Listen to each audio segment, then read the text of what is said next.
श्रीराम समर्थ. मीपणाचे विसर्जन करून सुखदुःखात तीत राहावे. भक्ती म्हणजे संलग्न होणे. विषयाकरता आपण परमेश्वराची प्रार्थना वगैरे केली तर ती विषयाची भक्ती झाली, परमेश्वराची कशी होईल? मीपणा आला की संकल्प उठतात आणि संकल्पात्मक विषय तेच मनात येतात. मीपणा ठेवून परमेश्वराची पुष्कळ सेवा केली तरी त्यात कमीपणा आहे. प्रपंचाचा त्याग करून बैरागी वगैरे होऊन मठ बांधला, पण मठाच्या बंधनात पडला. देवाला दागिने घातले का?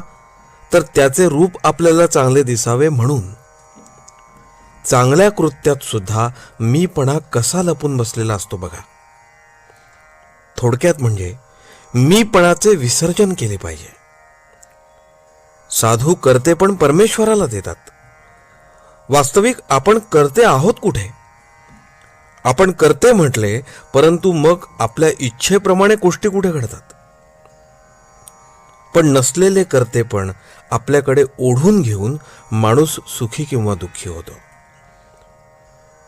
ज्याच्याकडे करते पण आहे त्याला ते देऊन आपण सुखदुःखातीत राहावे. हे सर्व ईश्वराचे आहे, हेच सार वेदश्रुती सांगतात.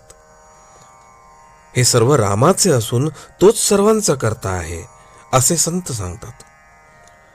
दोघांचेही सांगणे एकच. अशी भावना ठेवल्यावर सुखदुःख भोगावे लागणार नाही. मी करता नसून राम करता ही भावना वाढवणे हीच खरी उपासना. मी काही नाही, कोणीतरी बाहुली आहे असे समजावे. एक भगवंत तेवढा माझा असे म्हणावे. संताजवळ राहिल्याने आसक्ती जरी पुरती सुटली नाही तरी नकळत कमी होत असते. म्हणून आपण नेहमी सत्समागमात राहावे. संगत आणि अभ्यास यांचा आपल्या मनावर फार परिणाम होतो.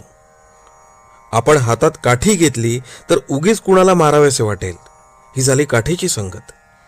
आपण हातात माळ घेतली तर तिने जपच करू. माळेने आपण काही कुणाला मारणार नाही. आपल्या पोशाखात, वागण्यात, बोलण्यात सर्व ठिकाणी संगत आपल्यावर परिणाम करते. म्हणून संताचा सहवास नेहमी ठेवावा. गाय जशी वासरा मागून येते तसे संत नामा मागून आलेच पाहिजेत. ते नाम घेणाऱ्याला धुंडाळत येतील आणि त्यांच्या मागोमाग भगवंत अर्थात आलाच म्हणून समजा.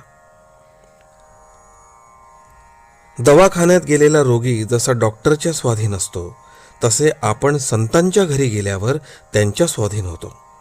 म्हणून संतांच्या संगतीत आपण गेलो की आपले कर्तृत्व संपले असे मानले पाहिजे. सत्संगतीने साधकाची वाढ होते. संतांना ओळखण्यासाठी अनुसंधानाशिवाय दुसरे साधन नाही. संतांना भक्तीचे व्यसन असते, ते नेहमी नामात असतात.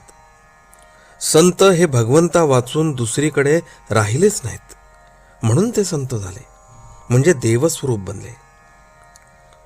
भगवंताचे नाम सिद्ध करून देणे हाच संतांचा जगावर सर्वात मोठा उपकार होय.